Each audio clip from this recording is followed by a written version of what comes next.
Oi, que alegria! Você está aqui com a gente, você está aqui nos prestigiando e caminhando conosco em busca de um entendimento da palavra, do caráter de Deus, revelado na Escritura. Estamos falando sobre o Evangelho, sobre a Bíblia, sobre a Escritura, a palavra de Deus. E nunca se esqueça, é suficiente. O que nós estamos fazendo nesses dias é falar sobre a Escritura para que nós possamos, como diz aquele pastor, ressignificar a Escritura. O que nós queremos é trazer a você o que ela significa para nós, o que ela precisa significar. Não a partir dos nossos sentimentos, mas a partir do que ela é, do que ela se declara. Quantos evangelhos há na Bíblia? Bem, se você respondeu, a Bíblia tem 4 evangelhos, de certo modo, você acertou. Contudo, se você respondeu, a Bíblia tem um evangelho, também está correto. Aí você se pergunta, mas pastor, como pode? Ela tem 4 ou ela tem um evangelho? Alguma coisa pode ser e não ser ao mesmo tempo? Afinal, existem 4 evangelhos ou um evangelho. Bom, quando nós falamos que a Bíblia tem 4 evangelhos, na verdade estamos dizendo que há 4 registros feitos por Mateus, Marcos, Lucas e João, conforme encontramos no Novo Testamento. Esses registros, ao que parece, a partir do 2º século, receberam o nome de evangelhos, que é uma forma plural. Todavia, quando dizemos que a Bíblia tem um só evangelho, estamos afirmando que o conteúdo, a mensagem bíblica é uma só. Por isso, nela, na Escritura Sagrada, só há um evangelho. Foi nesse sentido que Paulo escreveu. Mas, ele diz, ainda que nós, ou mesmo um anjo vindo dos céus, vos pregue evangelho que vá além do que vos temos pregado, seja anátema. Assim como já dissemos, diz ele, e agora repito, se alguém vos prega evangelho que vá além daquele que recebestes, seja anátema. Há uma harmonia no evangelho. Também há na Escritura uma harmonia de autoria. Conforme vimos e sabemos, a Bíblia foi escrita por cerca de 40 escritores. Entretanto, na realidade, há somente um autor. Deus é o autor da Escritura. Deus é o autor do Evangelho. A Bíblia, apesar de ser um livro humano, que fala de pecado, que fala do erro, fala da fraqueza dos seus escritores, dos seus autores secundários, não deixa de ser, acima de tudo, uma obra divina, cujo autor primário é Deus. A W. Pink diz que, abre aspas, a imagem divina se acha estampada em cada uma das suas páginas.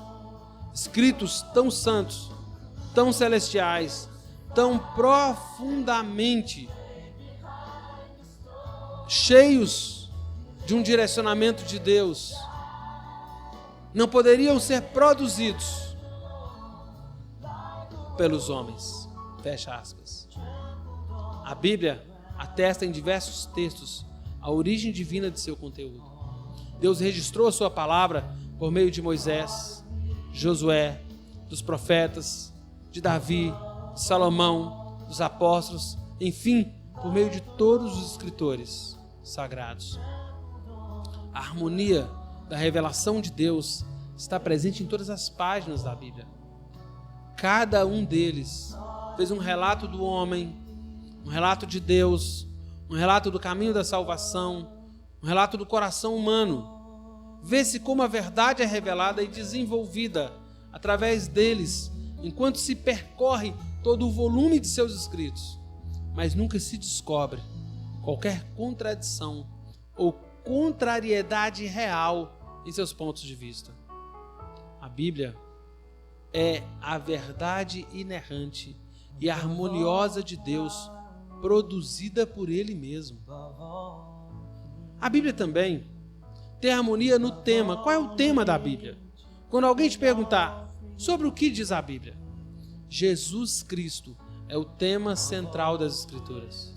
Jesus Cristo em si é a mensagem eterna e central das Escrituras. De Gênesis a Apocalipse, a pessoa e a obra de Cristo estão presentes. No livro de Gênesis, encontramos o primeiro prenúncio de sua primeira vinda. Em Gênesis 3,15 nós temos o chamado Proto-Evangelium, o primeiro vislumbre histórico da redenção que seria efetuada por Cristo. No Apocalipse, nós antevemos a vitória final do Cordeiro de Deus.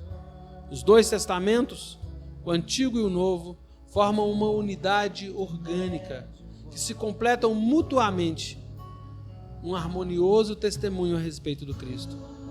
Filipe, quando encontrou Natanael, disse-lhe o seguinte a respeito de Jesus: achamos aquele de quem Moisés escreveu na lei e a quem se referiam os profetas, Jesus, o Nazareno, filho de José. O próprio Senhor Jesus Cristo ensinou essa verdade, dizendo que Moisés escreveu a seu respeito.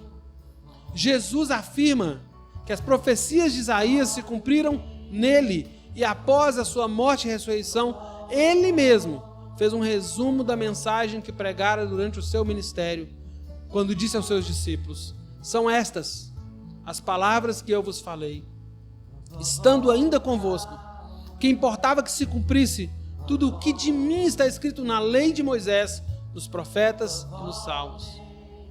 Pedro, juntamente com os demais discípulos, pôde entender essa mensagem. Mais tarde, no seu discurso, Pedro fala ao povo, mostrando que mais de 1000 anos antes, Davi já escrevera a respeito de Jesus Cristo. A constatação de Jesus Cristo procede do fato de que toda a Escritura aponta para Ele. Ele diz: examinai as Escrituras, porque julgais ter nela a vida eterna, são elas mesmo que de mim testificam. As Escrituras testificam a respeito de Jesus Cristo como o único Salvador dos pecadores que perecem, como o único mediador entre Deus e os homens, como o único por intermédio de quem Deus nos aproxima de Deus, ou podemos nos aproximar de Deus através de Cristo. Elas testificam igualmente acerca das admiráveis perfeições da pessoa de Cristo, das glórias de seus ofícios, da suficiência de sua obra terminada. À parte das Escrituras ou fora das Escrituras, Cristo não pode ser conhecido. Somente por meio delas é que Ele é revelado. Jesus Cristo é o tema que perpassa toda a Escritura. Ele é apresentado como aquele que viria, aquele que veio e aquele que virá. Há um Salvador que deve vir, há um Salvador que já veio, há um Senhor onipotente que virá de novo, e este vasto tema está reproduzido surpreendente e admiravelmente em unidade, de maneira diversa, na revelação, nas páginas das Sagradas Escrituras.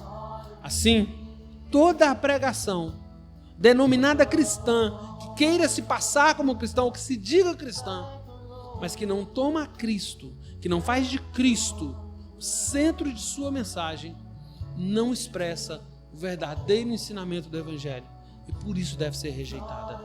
Repito, toda a pregação que não tem Cristo como o centro de sua mensagem não deve ser considerada cristã. Deus te abençoe, em nome de Jesus.